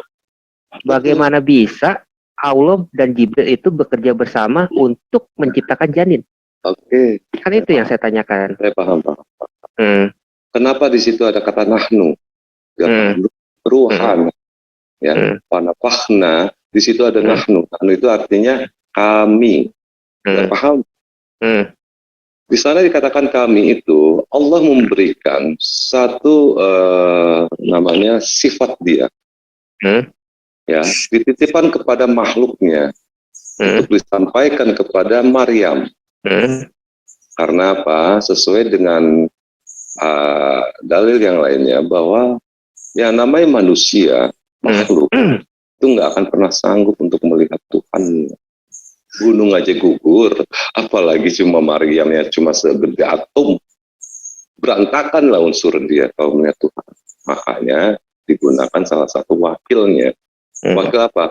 Wakil makhluk, bukan wakilnya dia seperti Tuhan. Ada Tuhan lagi, salah. Wakil makhluk yang memang punya kekuasaan untuk bisa menerima wahyu. Nah, inilah dia. Dan di sini menunjukkan, di sini ada ruhina, ruh. Ruh itu ada wow. Di situ ada bantuan atau bukan bantuan ya, ada perintah yang didelegasikan kepada makhluknya untuk disampaikan ke wasadaqat bi kalimati. Nah, ini kembali bi kali ada huruf ba di sini. Ba itu menunjukkan dia itu isim. Benda yang dari Tuhannya Rabbihim. Ya, dari Tuhannya, nyanyi ini siapa? Haknya ini adalah ke Maryam. Biar paham nih jadinya. Jadi Al-Quran itu bahasanya itu seperti ini, bersambung. Jadi ruhina ini adalah perintah Allah yang bentuk dengan kode-kode. Contoh begini Bang ya. Nih, biar abang paham nih maksud saya. Jibril itu nggak pernah lihat Allah Bang. Tapi Muhammad pernah Bang. Muhammad pernah, tapi Muhammad nggak pernah melihat secara tegas siapa Allahnya. Karena itu di dalam hadis lagi yang mutawatir itu terdiri dari 70 hijab. Dan manusia nggak sanggup untuk melihat Allah. Cuma ada hijab, ada hordeng lah bahasa kita. Hordeng 70 hordeng baru dia tuh. Tapi pernah ketemu langsung Bang. Saya ada hadisnya. Hadis yang mana lagi? Ya. Dari ulama Anda pun itu menyatakan bahwa hadis itu tidak boleh diinterpretasikan. Jadi biarkan saja. Betul. Itu saya saya sangat bangga sama Anda karena Anda meneliti sampai ke sana. Tapi yang namanya Tuhan di dalam kitab yang lain, saya katakan ya, kalau Al-Quran dibentrokkan dengan hadis, maka hadis itu akan hancur. Pahami itu. Tapi sebenarnya Quran sendiri menyatakan bahwa Allah itu pernah berkata-kata secara langsung, Bang. Nggak ada, Bang. Benar nggak? Mengeluarkan ayatnya, nanti saya jelaskan secara harfiahnya. Ya. Oke, nanti. Yang berkata secara langsung ya. Oke, silakan tentang masalah Musa. Bukan Musa kan? Tentang masalah api itu kan? Surat 2 253. Coba, Bang. Surat 2 253. Oke. Santai aja Bang. Bentar, ini siapa yang ini siapa hostnya? Nggak masalah bang, siapa aja nggak apa-apa. Bukan. Hostnya Pak Wisdom atau Pak Henok? Ya. Halo. Siapa aja terserah. Ya, saya mau keluar. Ini udah mau jam 4 nih di tempat saya. Hotel Karusulunus kan Pak Wisdom ya. nggak Saya apa-apa. keluar Fadol dulu ya. ya. Dan Rasul kami lebihkan sebagian mereka atas itu 253 ya, Iya. atas sebagian yang lain. Di Betul nggak? antara mereka ada kalamallahu wa rafa'ah, dan mereka ada yang Allah berkata langsung dengan dia, ya kan? Betul nggak? Di situ Iya. ada huruf kurung ya. Hmm. Saya udah katakan tadi penekanan. Ya, kita kembali Tadi ke kan kata ayat Kang ini. Yasep kan kalau saya nggak salah kan itu dalam kurung adalah penjelasan ya. Penjelasan, penekanan. Kalamallahu. Iya. Ingat ya, di sini ada kalamallah. Berarti kata dalam kurung di sini. Nggak pahami dulu di Al-Qur'annya, dia bahasa Arabnya. Kalamallah itu adalah mudhari'. Ya. Kalamallah itu jadinya telah berfirman. Jadinya Allah itu memberikan, bukannya Allah itu langsung ketemu manusia hancur berantakan, tapi dengan sifatnya. Jadi dia itu bertemu dengan sifatnya Allah. Sifatnya Allah itu bagaimana? Sekarang gini, abang sekarang ini udah bertemu belum sama saya? Belum. Sudah bang. Abang udah bertemu, udah dialog dengan saya, tapi abang pernah nggak ngeliat saya? Belum. Iya, belum. Itu dia bang. Paham bang sekarang maksudnya kalam Allah itu apa? Jadi dengan sifat saya yang bicara saat ini, abang memahami maksud saya. Apakah abang pernah melihat saya? Gak pernah. Ayo. Teknik ya bang, teknik dengan akal kita bang main bang. Allah nggak akan pernah bisa dilihat oleh makhluknya. Gitu bang. Tekniknya kita untuk memahami ketuhanan itu. Coba diam dulu ini ya, tutup dulu. Silakan. Nyantai sama saya, santai bang.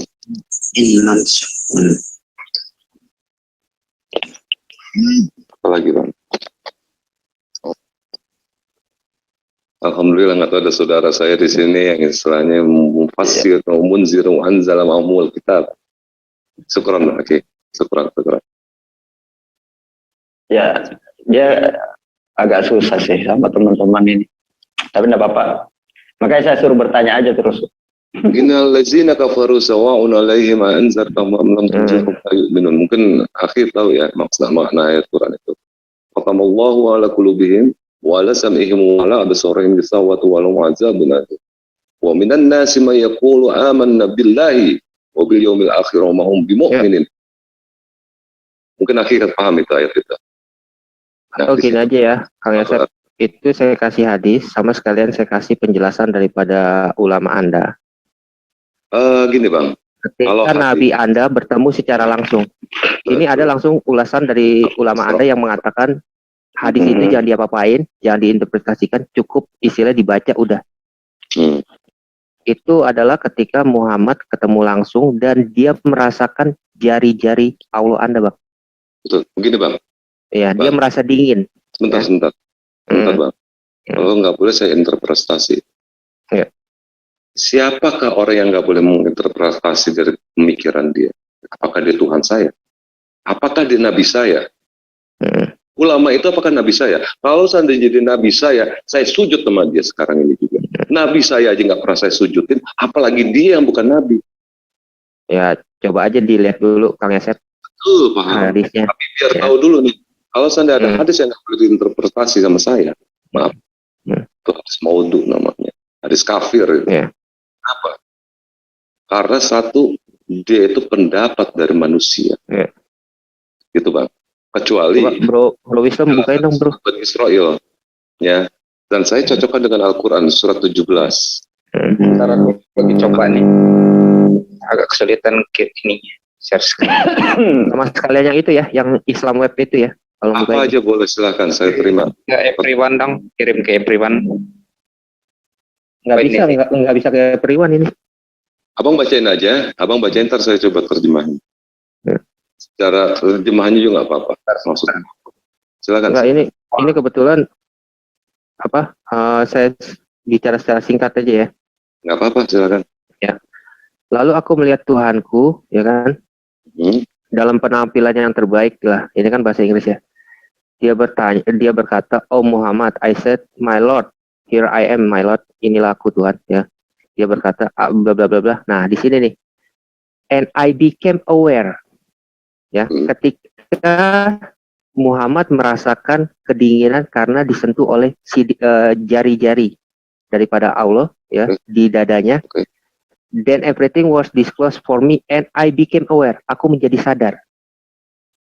Kalimat yang paling pentingnya di situ, Kang, ya. Aku menjadi sadar, lalu terjadilah percakapan antara Allah dan juga Muhammad. Akan. Ya. Oke. Dan di hadis itu juga dikatakan dari kalimat itu di hadis saya itu udah bisa dikatakan simpulkan. Indeed it is true. Benar, ini adalah benar. Jadi pelajarilah dan carilah tahu, ya. Lalu ada ulama Anda, Bang, ya. Saya baca Siapa nama jelas, ulama ya. itu? Syekh Alawi Asyakab ya, kalau nggak salah ya. Saya nggak Dia paham. berkata, ya kan, istilahnya, ya udahlah, istilah kita tinggalkan hadis itu, tapi jangan kita interpretasikan. Kurang lebih seperti itu, Bang. Paham. Oke. Saya bisa ambil kesimpulan. Soalnya kenapa? Nah, soalnya dia bicara tentang yang his finger between my breast. Berarti kan his finger nih jari-jari pada Allah Anda, Bang. Betul. Muhammad merasakan di dalam dadanya kedinginan, rasa kedinginan. Saya pernah bahas juga dengan Pak Sumarlin. Pak Sumarlin menyatakan iya, hadis ini benar. Betul, kata Pak Sumarlin. Bukan maudhu. Maksudnya bukan maudhu ya. Ya. Hadis ini memang ada dan bukan maudhu. Saya pernah bertanya kepada Pak Sumarlin, Pak Sumarlin pun agree dengan saya. Okay. Bahwa hadis ini benar-benar istilahnya bukan kelas maudhu, bukan kelas matruk segala macam, bukan kelas doib. Satu yang saya ambil kesimpulan, mungkin Pak Sumarlin itu punya dasar yang lain. Dari saya, kalau penilaian saya, dari matannya aja itu udah jelas berbeda dengan apa yang saya baca di Al-Quran. Ya, itu dikatakan sama saya itu hadis itu nggak bisa dikatakan untuk hujah. Kenapa? Kalau Allah sampai menyentuh makhluknya, itu udah bullshit bagi saya. Kenapa? Dikatakan bahwa Allah aja untuk menuruni wahyu aja itu gunung hancur. Ya, di dalam surat Al-Baqarah dikatakan hancur. Jibal aqutiat bil ardu aquli mobil maut balillahu jami'an. Jadi di situ dikatakan gunung dan bumi itu berantakan saking takutnya dengan wahyu. Cuma manusia yang bisa menerima wahyu itu. Karena dia punya kekuatan untuk akal. Oke, itu penjabaran sedikit. Untuk dalil ini, untuk saat ini, saya mengambil kesimpulan buat diri saya sendiri. Bukan untuk bahwa itu hadis itu maudhu. Kenapa? Pertama, hadis itu menyatakan bahwa Allah itu disumpamakan dengan manusia. Dengan memiliki jari-jari yang menyentuh tubuhnya Rasul. Bullshit bagi saya. Jadi tentang kejadian pada saat Isra Mi'raj itu, Allah tuh nggak pernah menyentuh dia sama sekali. Ya. Dan ingat, Tuhan itu nggak akan pernah istilahnya bisa melihat, manusia itu nggak akan pernah bisa melihat hukum. Nggak akan mampu. Cuma kalau Allah turun tiap malam, Bang, di sepertiga malam. Paham. Oke, saya jelasin juga. Enggak, dengerin dulu, jangan ketawa dulu. Saya jelasin sama Anda. Allah menurunkan 2/3 malam, turun 2/3 malam ke bumi itu. Bukan Allahnya itu perlu untuk, Allah itu nggak terikat dengan waktu dan ruang. Allah itu nggak perlu dia menurunkan zatnya yang laisa kamitslihi syai'un. Tapi Allah menurunkan sifatnya. Sifatnya apa? Pada saat itu apakah dia murka? Bukan. Dia menurunkan sifat yang disebut namanya rahmat. Kasih sayang dia kepada manusia yang mengadu pada dia pada saat sepertiga malam. Gitu, Abang biar paham. Jadi tapi dari Ustadz Tiranda nggak sesuai dengan enggak, itu Kalau baca Al-Qur'annya, dibaca ayat-ayatnya, nanti hadis-hadisnya, nanti saya jelaskan rinci semuanya. Yang penting Ustadz tulisannya. Firanda nggak sama sesuai dengan Anda tuh Kang. Gimana? Oke, siap. Saya jujur, saya lulusan dari pondok, saya keluaran dari universitas ternama di Indonesia. Ya, saya juga paham apa yang Anda tanyakan. Dan saya nggak pernah memaksakan Anda untuk memahami itu. Cuma saya meluruskan Al-Quran seperti itu. Ya, kebetulan saya di bidang fikih, pesantren saya, ya, dan saya ini sibuk sekarang ini di institusi keuangan. Oke, biar paham dulu nih Anda. Jadi jangan bicara dengan kata si A, si B, si C. Nah, ini pembicaraan saya pribadi dengan Anda. Jadi ayat itu menunjukkan bahwa rahmat. Kalau Allah naik turun, Allah itu istilahnya udah dihinakan oleh saya. Kenapa? Allah itu seperti makhluknya naik turun. Artinya nggak ada kekuasaan Allah untuk mengikat yang namanya makhluknya. Langit ini makhluk dia. Allah nggak terikat dengan apa yang sebetulnya langit. Allah lebih besar dari langit. Dan maha hina Allah kosanya lebih kecil dari langit. Allah itu nggak ada sifat mustahil. Sebagai raja itu mustahil dia itu jadi pengemis. Ingat itu bahasa kita. Seorang presiden mustahil dia itu menjadi orang yang bersihin selokan. Itu aja Bang. Dan Allah mustahil untuk disamakan dengan makhluk yang diciptakan. Dan dia ketergantungan dengan makhluk ciptaan itu mustahil. Seperti saya ini ayah dari bagi anak-anak saya. Mungkin nggak saya itu istilahnya anak saya makan coki-coki, anak saya nggak ada, coki-cokinya saya ambil, saya makan. Artinya saya bukan orang tua. Hina di mata anak saya, nyolongin makanan jajanan dia. Logika kita bicara sebagai orang tua. Ini baru orang tua. Bagaimana Tuhan yang katanya maha kaya dan maha ilmu, yang maha segala bisa dibikin sama dia. Tapi nggak mungkin Allah itu menyerupai dengan sesuatu yang hina. Itu aliran monoteis dari Ibrahimik. Teknik dari kita Jadi ada dua pendapat. Bukan dua pendapat Bang. Ini pendapat yang sesuai menurut saya yang berdasarkan Al-Quran dan Hadis. Jadi yang namanya turunnya Allah dari langit itu, turunnya Allah dari langit itu bukan seperti Yesus turun ke bumi, bukan. Bukannya waktu saat Allah itu Allah itu turun ke bumi, turun ke bumi pas saat Yesus lagi diurap oleh Yohanes. Bukan begitu, Bang. Langit terbelah, akhirnya dia melihat ini anakku yang kukasihi. Bukan itu. Tuhan itu nggak memerlukan langit terbelah, Bang. Dan Tuhan itu nggak memerlukan yang namanya makhluk untuk menjadikan dia sandaran. Bukan, Bang. Tuhan itu super power, Bang. Dia kreator, berbeda dengan apa yang diciptakan. Jauh, Bang. Paham ya, Bang? Itu sistem dari ketuhanan kami. Jadi Tuhan itu bersama apa yang kita pikirkan. Malah ada di dalam hadis dikatakan, apabila engkau memikirkan tentang zatnya, maka katakanlah, a'udzubillahi minasyaitonirrajim. Kenapa? Karena setan itu hanya untuk memikirkan kita supaya mengecilkan Allah, supaya jadi lebih rendah dari kita. Minimal Allah itu bersemayam di langit, itu udah hina bagi kami, menghinakan Tuhan kami. Kenapa? Tuhan butuh dengan sesuatu yang diciptakan. Hina dia, Bang. Jadi biar paham. Saya agak bingung juga sih Kang, soalnya di muslim.or.id juga itu menyatakan ya seperti itu gitu. Cuman kita jangan bertanya bagaimana caranya. Gitu. Okay. Kalau Kang Yasep bilang itu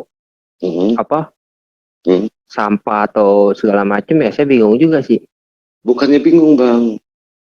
Islam itu kalau seandainya konsultasi syariah pun menyatakan itu ya seperti itu gitu. Oh gitu, konsultasi syariah ya.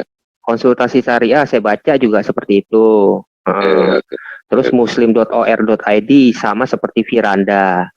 Jadi ya baru kali ini sih dari Kang Yasep sendiri yang bilang, saya nggak terima hadis seperti itu, bucit segala macam ya. Untuk saat Saya sih nggak bisa ini bicara saya apa-apa ya. mengatakan, saat ini saya mengatakan, kalau seandainya Allah itu berjari-jari itu menyentuh Rasulullah, itu sangat hina. Bukan yang turun tiap malam, Bang. Yang turun tiap malam turun itu tiap bukan malam, Allahnya yang sepertiga turun, malam. tapi Allah itu sebenarnya itu ada di sini, itu dia melingkupi keseluruhan, Bang. Allah itu melingkupi keseluruhan, tapi dia nggak butuh dengan kita. Dia tidak terikat oleh ruang dan waktu. Waktu itu ciptaan dia, ruang itu ciptaan dia. Biar abang paham. Betul. Jadi Allah itu nggak terikat dengan langit dibelah terus Allah turun, enggak, bah.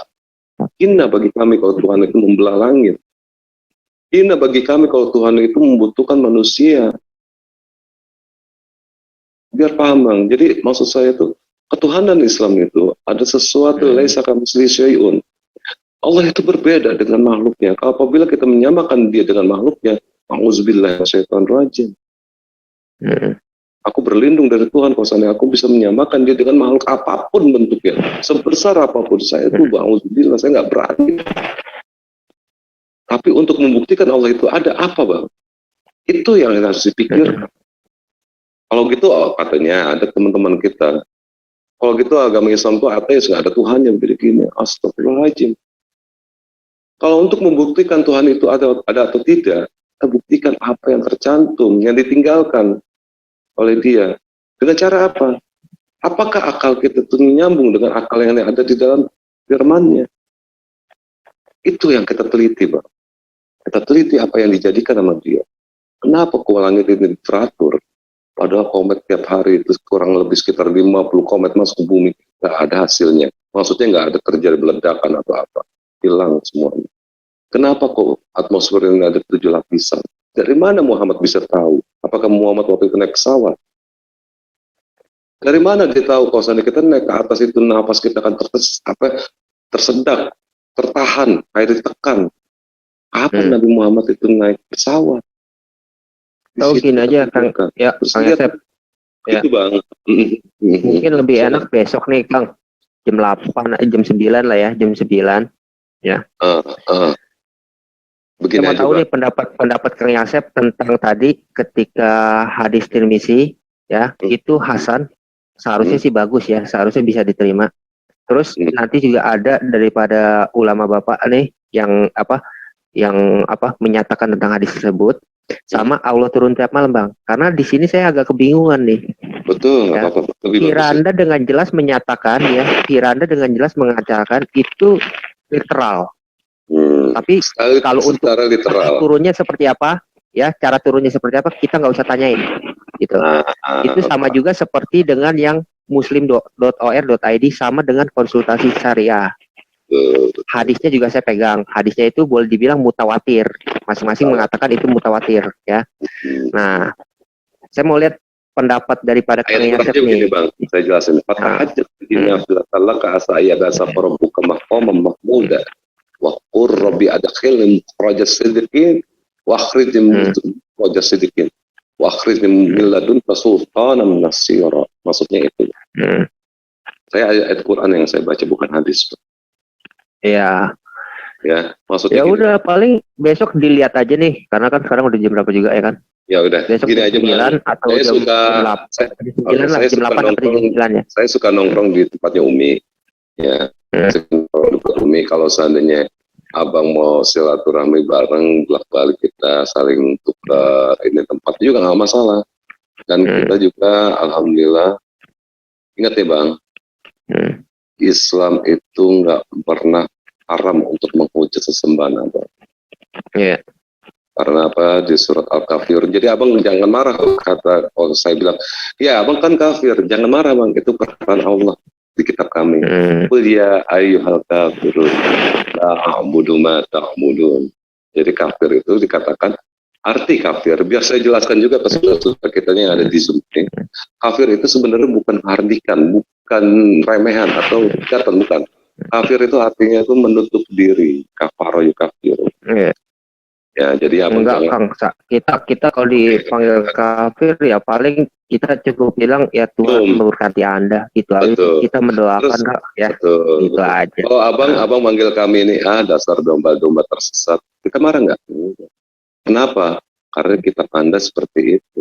Jadi bukan Anda yang menyatakan seperti itu, tapi kita Anda yang seperti itu. Kami nggak marah, Bang. Iya. Begitu, Bang. Ya, Gitu. paling besok aja lah ya jam 9 atau jam 10 kita ulas yang mengenai Allah turun tiap malam sama Muhammad ketemu dengan Allah, Bang. Oke, nggak masalah. Tapi Karena saya penasaran nih. saya jelaskan lagi. Ulama kok berkata seperti ini, tapi Kang Yasep bisa berkata seperti ini nih. Terus ada lagi Allah turun tiap malam, kok Firanda berkata seperti ini, tapi Kang Yasep berkata seperti ini. Jadi saya agak curious juga, agak penasaran juga nih. Betul. Kalau Ya, Allah karena turun saya dengan Pak Sumarlin waktu itu, kalau Allah turun saya dengan dari Pak Sumarlin ya boleh dibilang ya, Ya. bisa lah. Ya. Ketemu Dari Sidratul seperti ini tuh Muntaha, gitu. dari Itu saya Sidratul pengen lihat Muntaha pandangan. Kalau dari Sidratul Muntaha turun ke bumi, arti Allah itu memerlukan perjalanan, Bang. Arti di situ nggak ada kuasanya dia. Maksudnya dari ayat itu menyatakan Justru kan para ulama kan mengatakan kan jangan kita lihat bagaimana caranya. Ya kan seperti itu, jangan kita menafsirkan bagaimana caranya. Itu tinggalkan, istilahnya seperti itu. Begini, Bang. Besok jam 9 aja deh Kang Yasep ya. Oke. Kita atur waktu jam 9, nanti kita lihat 2 poin ini aja nih yang kita bahas nih. Oke. Tapi nanti suatu saat saya juga mau menanyakan kabar juga nih. Saya mau lihat. Saya mau nanyakan kabar juga tentang masalah gini, Anda mau menanya tentang Kristen kepada ke semuanya yang ada di sini silakan. Nanti saya menanyakan tentang masalah Lukas 2 ayat 11 dengan Matius 1 ayat 20. Ya, besok kita kupas tuntas, Kang. Ini bahannya ya. Karena kan sekarang kan udah lumayan ini juga. Oh iya, paham. Enggak, saya kasih tahu aja bahannya. Recording stopped. Jadi besok Lukas 2 ayat 11, Matius 7 ayat 21 sampai 23. Itu tolong dikorelasikan bagaimana, terus di kitab Yohanes ya 10, 13 tolong dijelaskan juga apa sih, bagaimana sih pengertian tentang masalah hal tersebut. Iya.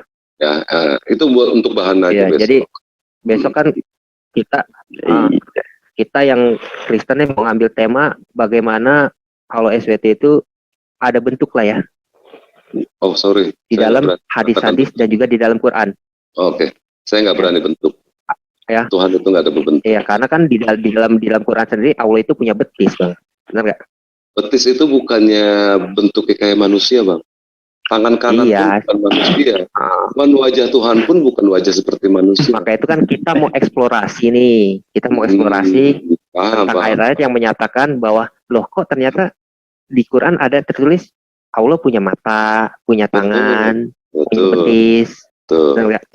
Nah, terus sama kita korelasikan dengan hadis-hadis nih, yang banyak juga yang menyatakan, oh Allah SWT punya kaki, bisa tertawa, gitu loh. Ya. Ya, terus, kalau Allah berfirman, apakah dia punya mulut, ya gitu kan. Allah bisa melihat apakah dia punya mata, ya, betul kan gitu.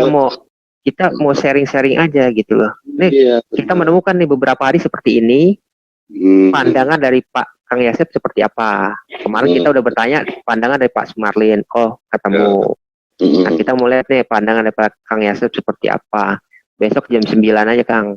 Ya, boleh. Biar sama-sama enak. Atau saya datang ke CIA atau abang datang ke tempat saya juga boleh, ke tempatnya Umi ya. Ya mungkin nanti bisa sama Pak Edo lah, gampang itu urusannya. Masalah. Saya jamin saya tinggal bicara dengan teman-teman Muslim, tolong pada saat saya bicara jangan ada bicara. Ya maka itu nanti pembicaraan selanjutnya dengan Pak Edo aja. Gitu, Kang. Silakan. Ya. Jadi Kang Yasep mau tanya apa kita jawab. Nah kita juga nanti mau coba cari tahu nih pandangan Kang Yasep tentang hal-hal yang kita temui di dalam Quran maupun hadis gitu ya. Itu aja sih. Dengan siapa ini? Saya boleh tahu? Duran, Bang. Bang Duran. Kalau ketemu Ibu Dini juga bilang aja salam dari saya gitu. Oh Bang Duran, asal jangan A-nya diganti sama E ya, itu paling suka saya tuh. Enggak, tenang aja. Soalnya saya juga belum jadi duda soalnya. Kalau Duren kan duda keren, bahaya kan. Enggak, makanya enggak buah. Duran apa?